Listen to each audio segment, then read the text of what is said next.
नमस्कार दोस्तों, आप सभी का स्वागत है मेरे शिव दुर्गा चैनल पर।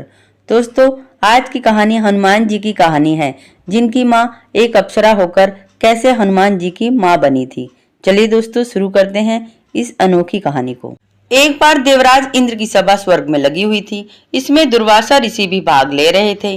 जिस समय सभा में विचार विमर्श चल रहा था, उसी समय सभा के मध्य में ही पुंजिक स्थली नामक इंद्रलोक की अप्सरा बार बार इधर से उधर आ जा रही थी। सभा के मध्य में ही पुंजिक स्थल का यह आचरण ऋषि दुर्वासा जी को अच्छा नहीं लगा।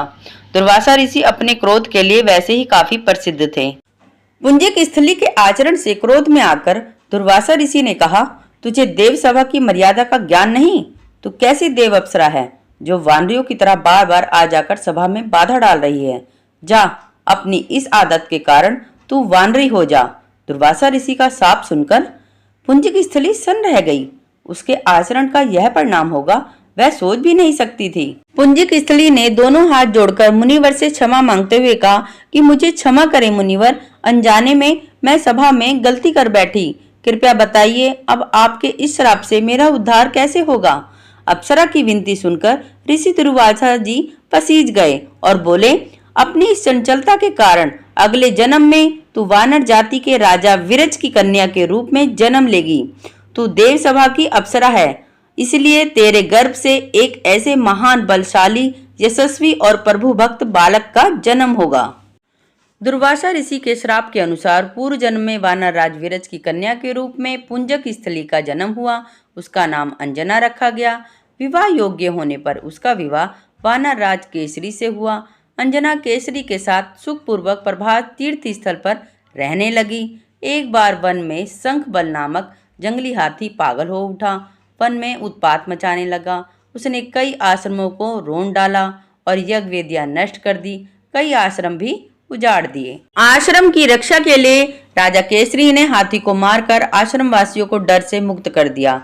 केसरी का ऐसा बल देखकर ऋषि मुनि बहुत प्रसन्न हुए और केसरी के पास आकर आशीर्वाद देते हुए बोले कि वानरराज केसरी, जिस प्रकार तुमने आज हम सबकी तथा आश्रम की रक्षा की है, इसी प्रकार भविष्य में तुम्हारा होने वाला पुत्र पवन जैसे वेग वाला होगा तथा रुद्र जैसा महान बलशाली भी होगा। इसके बाद केसरी ऋषियों को प्रणाम करके चले गए। समय आने पर अंजना के गर्भ से एक बालक का जन्म हुआ। उसने अपने बाल्यकाल से ही ऋषियों द्वारा दिए गए आशीर्वाद का तेज उसमें छलकने लगा। आश्रमों में वह पवन वेग की तरह जहां तहां पहुंच जाता। आश्रमों में विघ्न डालने तथा वन्य जीवों और दुष्ट व्यक्तियों को अपने अपार बल से खदेड़ देता। अपने इस पराक्रम से वह मदमस्त था। अपने साथियों के साथ वह आश्रमों में खेलने लगता और अगर यदि कोई उसे खेलने से रोकता तो वह उसको भी तंग करने लगता। उस बालक के कारण जब ऋषियों को असुविधा होने लगी तथा उनके पूजा पाठ और यज्ञ में बाधा आने लगी, तो उन्होंने उसके स्वभाव में शांति लाने के लिए आशीर्वाद जैसा शाप दे दिया। तुम अपने बल को हमेशा भूले रहोगे। जब कोई तुम्हें आवश्यक होने पर तुम्हारे बल की याद दिलाएगा, तब फिर तुमसे अपार बल जागृत हो जाएगा। आशीर्वाद रूपी श्राप के कारण वह बालक शांत स्वभाव का हो गया। केसरी नंदन यह बालक आगे चलकर हनुमान जी के नाम से प्रसिद्ध हुआ। सीता जी की खोज के लिए जब कोई समुद्र पार करने का साहस नहीं कर रहा था, तो हनुमान जी भी जब चुप बैठे थे, तो जामवंत जी ने हनुमान जी को उनके बल की याद दिलाई थी। तब उन्होंने समुद्र पार करके सीता जी की खोज की थी।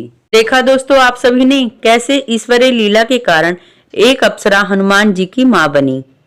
दोस्तों, आपको मेरा ये ईश्वरीय लीला का पार्ट कैसा लगा कमेंट्स करके जरूर बताइएगा। यदि अच्छा लगा हो तो लाइक शेयर सब्सक्राइब जरूर करिएगा। मिलते हैं दोस्तों अगली वीडियो में। तब तक के लिए आप सभी को मेरा नमस्कार।